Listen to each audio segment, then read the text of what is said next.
હું એક જોબમાં ટકી શકતો નથી. જોબ મેં છોડી દીધી હતી. કારણ એટલું જ કે બોસનું એટીટ્યૂડ મને પસંદ આવતું જ ન હતું. મારાથી રહેવાતું નહીં. હું ઝઘડો જ કરી લેતો. ક્યારેક હું વિચારતો કે મારામાં જ ધીરજ નથી, હું જ લફેંગાબાજ છું, એવું થતું. પણ ચાલું, નિકીને માનવા પડે. ગજબની છોકરી, જેને મારામાં એટલી બધી સ્થિરતા રોપણ કરી. આ મારી 5મી નવી જોબ હતી. પહેલો દિવસ તો સારો જ પસાર થયો. બીજે દિવસે હું વહેલો ઓફિસે પહોંચ્યો. અચાનક મારા પાછળ કોઈકે જોરથી ધબ્બો માર્યો.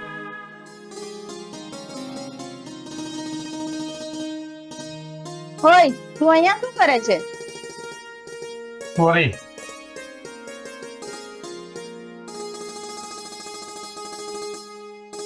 કેમ, તું તારા ક્લાસની મોનિટરને ઓળખતો પણ નથી? ઓહા, આ તો નિકી. યાદ છે તને? તું અને તારા મિત્રો કેટલા હેરાન કરતા હતા મને. હા યાર, જો સ્કૂલના મિત્ર પાછા મળી જાય તો દિલને કેટલું સુકૂન મળે.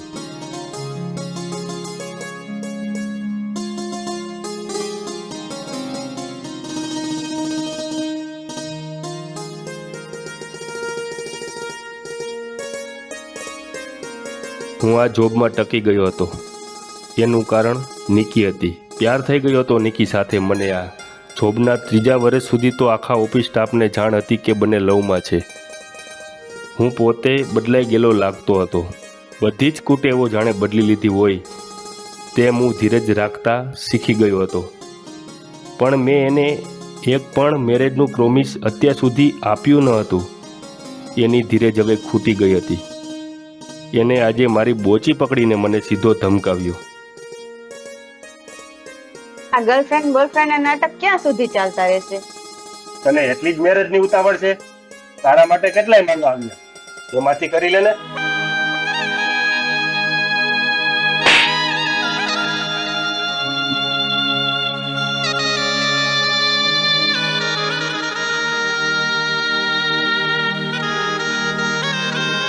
એને સગાઈ કરી લીધી હતી. હું ખુશ અને દુઃખી બંને હતો. ખુશ એ વાતનું કે ક્યાં સુધી એ મારી રાહ જોતી રહેશે. જે કર્યું સારું કર્યું. અને દુઃખી એટલે થયો કે આટલા વર્ષ મારા પ્રેમના ખાતર એણે મારી રાહ જોઈ, પણ મેં ફક્ત દગો જ કર્યો.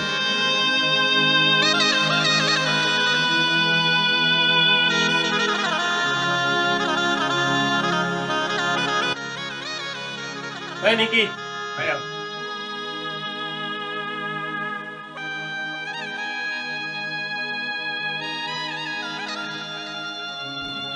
નિકી, સાંભળ્યું છે કે તારી સગાઈ થઈ ગઈ છે? હા sir. Congratulation. Thank you. Welcome.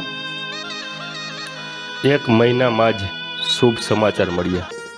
એની સગાઈ તૂટી ગઈ હતી. હું શાંતિથી વિચાર કરવા લાગ્યો.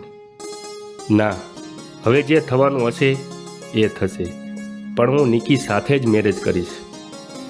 નિકી સાથે મેરેજ ન કરવાનું કારણ એ હતું કે મારી પોતાની મોટી બહેનના લગ્ન હજુ થયા ન હતા. ઘરનો કડક કાયદો, પહેલાં મોટી બહેનના, પછી જ મારા લગ્ન. અને હું પોતે પણ આ જ ચાહતો હતો. ઘણું વિચારવા બાદ દિલને કહેવા લાગ્યો, મારી બહેનના લીધે બીજાની બહેનના વર્ષો કેવી રીતે વેડફી નાખું. શું ગેલામ જેમ બેઠો છો? ક્યાં ગઈ તારી બધી હોશિયારી? ખેલો કહો કે ગાંડો, બધું હું જ છું. પણ મેરેજ કરીશ તો એમની સાથે જ કરીશ. એલા ગેલા, કોઈનો પ્રેમ આગળ વધ્યો છે તો તારો વધે. મને વિશ્વાસ છે મારો પ્રેમ જરૂર આગળ વધશે. કઈ રૂમ છે? હા તો બોલો, ઓફિસે ક્યારે આવે છે? આવું છું. હા તો હાલ મળીએ ભાઈ.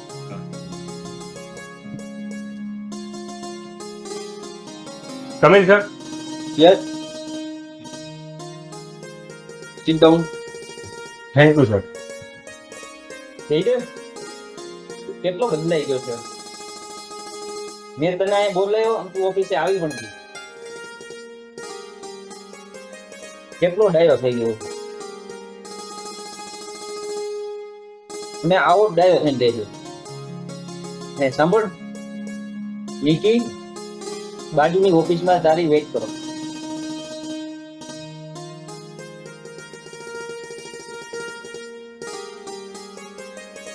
કેમ મોઢું નીચું કરીને ઊભો છે? તને કહું શું થયું? કઈ નહીં. તો તારે હજી કઈ નથી બોલવું એમ જ ને? ના, એવું નથી. તો મારી સાથે મેરેજ કરીશ કે નહીં?